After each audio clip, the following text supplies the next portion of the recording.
If you've never been to therapy before, you might be wondering what actually happens in the first session.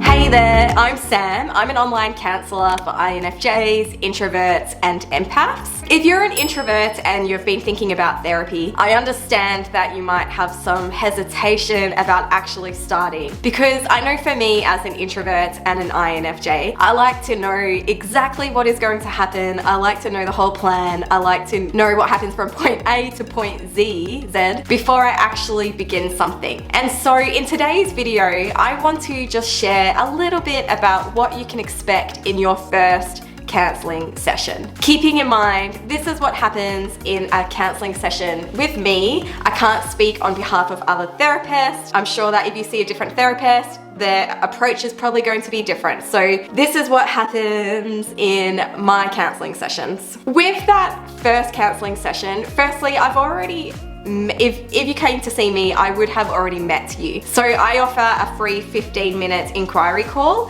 which is very much a chance for me and the other person to meet and make sure that we're the right fit. If I felt like I wasn't able to help that person, I would refer onwards. So going into the first session, I already have a bit of an idea of what that person is looking for. In the first counselling session, it is very much a place to build rapport and for trust to be built and a bit of a get to know you session. I find a lot of introverts don't feel comfortable in sharing that real hard hitting, the deep stuff that is buried underneath. I find that introverts generally don't share that until maybe the second, third, or even the fourth session. So I do like to encourage people that when they begin therapy to give it a go with more than one session to really get a feel for if therapy is the right approach for you. In this first session, I like to get an overview of what your life looks like, why you've come to therapy, what some of your issues are.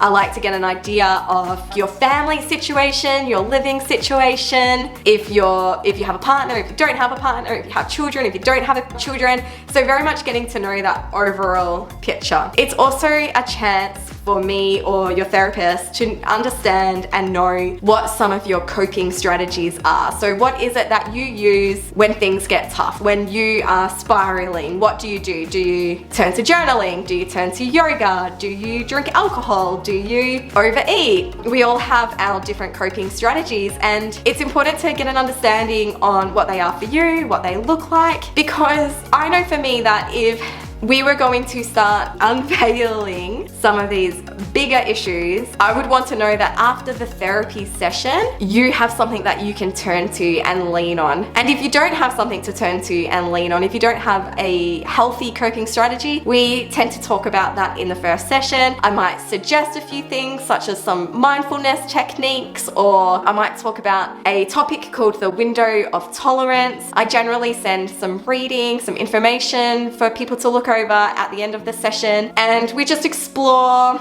all these different avenues. We begin to explore what type of counselling techniques will work for you. So I personally work in a holistic approach. There are so many different therapeutic techniques that you can use, and I believe that different techniques are valuable for different people depending on who you are, what your issues are, your personality type. So I like to, as we get to know each other, that's when I can draw on these different techniques on what I think is suited or what we think is suitable for you. So it's a collaborative approach. As a therapist, I don't like to tell people what to do. I've had people in the past share what's been happening for them, and then we'll be like, okay, so what do I do? Do I do this or do I do that? And I will always say that you know yourself best, and I cannot tell you what to do, but we can begin to explore that and help you come to the decision that is best for you and most suited for you, so that you feel empowered, you feel strengthened, and you feel like you've made the right choice for you. So I will never tell you what to do. You know deep within yourself what is best for you,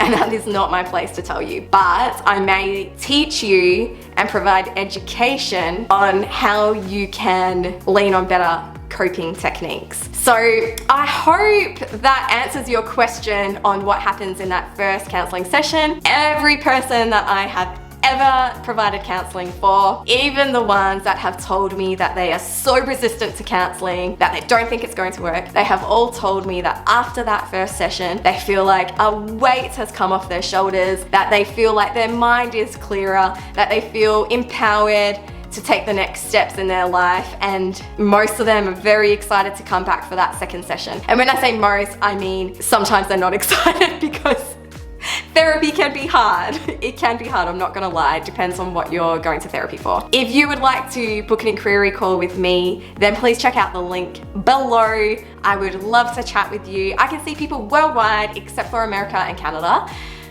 Donuts. And if you wanted to watch my other video on conversations with INFJs in therapy, you can watch that here. Or if you would like to learn if therapy will really benefit you, then you can watch that here. Okay, thank you, bye.